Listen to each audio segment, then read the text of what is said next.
लेकिन कठिनाई क्या होता है कि जब कोई नई पार्टी आती है, नई पार्टी मत कहिए, जो पार्टी विनिंग होती है इतना बड़ा लहर उसके लिए नहीं दिखता है। 55 से 60 सेकंड फेज में बीजेपी के लिए पॉसिबल है 55 टू हाँ। 60। तो ये स्थिति है कि इस पे क्या होगा कि यहीं से बीजेपी यदि ये आंकड़ा लेकर चली आई तो बीजेपी बहुत अच्छे पोजीशन में रहेगी बंगाल में। फर्स्ट फेज 90 के अराउंड करे स्ट्राइक, हाँ। और दूसरे फेज में आप करें जी 55-60 के बीच में। इससे ज्यादा बेहतर 50 और 60 से ऊपर जाते हुए मुझे बीजेपी वहां पे सेकंड। चलिए, तो आपने एक ठीक है क्लियर बात आपने बताई समझ में कि इससे कुछ थोड़ा दोनों फेज का कैलकुलेशन समझ में आया सर। देखिए, मुझे तो मैंने उस दिन भी अभी अब कहा था कि एक तो 29 को कितना लोग निकल पाते, ओके, वो जो डर की बात है, और दूसरा जिस ढंग से प्राइम मिनिस्टर मैंने मोदी जी की और अमित शाह की जो जितना उन्होंने रोड शो किया, रैली की, उसको देख करके जो उत्साह दिखता है, हम जैसे मैं तो वहाँ नहीं गया, ये मनोज जी गए हैं इसलिए इनके और कल जबरदस्त है सर वो जबरदस्त, उसको देख करके देखिए इतने दिनों से ऑब्जर्वेशन हम लोग आए, और वो भीड़ ऐसी नहीं है। एक तो होता है प्रायोजित भीड़, वो भी हम लोग आप जानते हैं कि कैसे वो प्रायोजित भीड़ नहीं दिखती जिसका उत्साह दिखता है। वो यदि उसको वोट में कन्वर्ट होता है तो मनोज जी जो कह रहे हैं वो आप 150 पहुंचने कोई दिक्कत नहीं, लेकिन पहले फेज में 93% पोलिंग के बाद आपको अभी भी डाउट है कि इस फेज में वोटिंग कम होगी? नहीं, वोटिंग कम नहीं हो, मतलब जैसे कलकत्ता है या दूसरे कुछ ऐसे जगह हैं जहाँ पर लोग डरा के गए, भाई तुम निकलोगे, तुम कल रहना है कि नहीं तुमको यहाँ पर।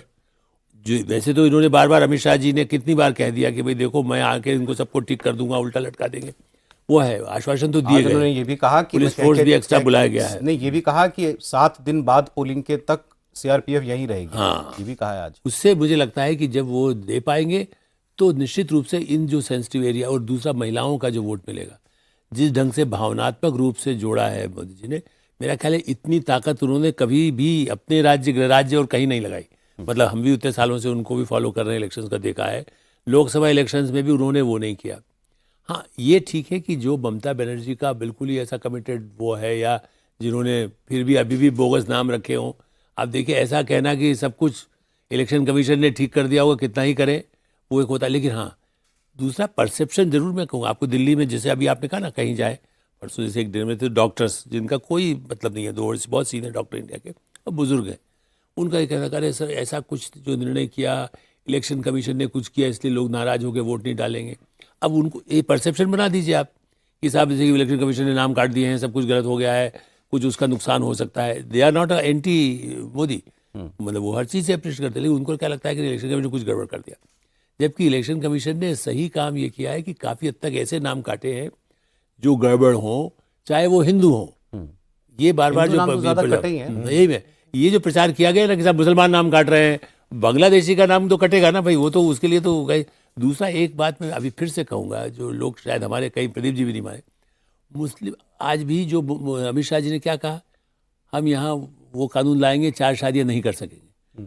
वो मुस्लिम महिलाओं का असर बार बार मैं कहता हूँ पिछले इलेक्शंस का, मैं नहीं कह रहा हूँ कोई वो 15% मिले, लेकिन मुस्लिम महिलाओं को लगता है चला वो जो उससे परेशान है, जो साइलेंट है, वो अंदर जाकर चाहे वो बुर्का पहन के जाएंगे, यदि वो वोट डालेंगे तो क्या उससे भी एक साइकोलॉजिकल जो असर हो रहा है।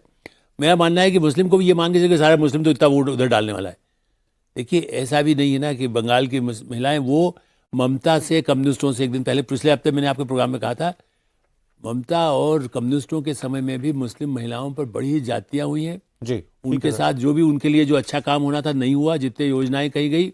वो जो आप कह रहे हैं वो हर इलेक्शन में बात होती है अब, लेकिन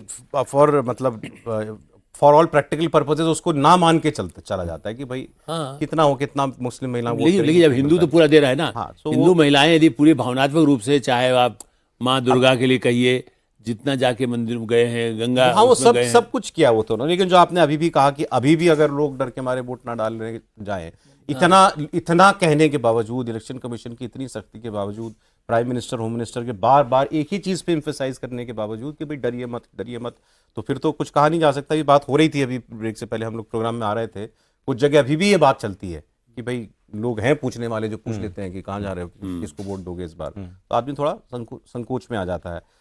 दूसरा जो ये वोटिंग परसेंटेज वाली बात है सर, तो अभी एक मनोज जी जैसे ये गणितज्ञ चुनावों के वो मिले, तो उन्होंने कहा कि पिछले फेज में जो आप देखें, अगर एसआईआर का इफेक्ट हटा दें, अगर एसआईआर की वजह से वोट परसेंटेज बढ़ा, इसमें कोई शक नहीं है, लेकिन कितने परसेंट वोट कटे उसको अगर आप एडजस्ट कर लें वोटिंग पोलिंग परसेंटेज में, over and above SIR 4% extra polling हुई है, मतलब 4% अतिरिक्त मतदाता निकला है पिछले चुनाव की बनिस्बत। वो असल की है, वो 4% किसका है, उसमें किसका कितना है? सो वो परिवर्तन वाला होगा आपके हिसाब से? नहीं, और किसका होगा? स्टेटस को के लिए होता तो पिछले चुनाव में भी वोट देता। अगर ममता बनर्जी का समर्थक होता, उनकी सरकार बनाना चाहता, तो पिछले चुनाव में भी वोट देता।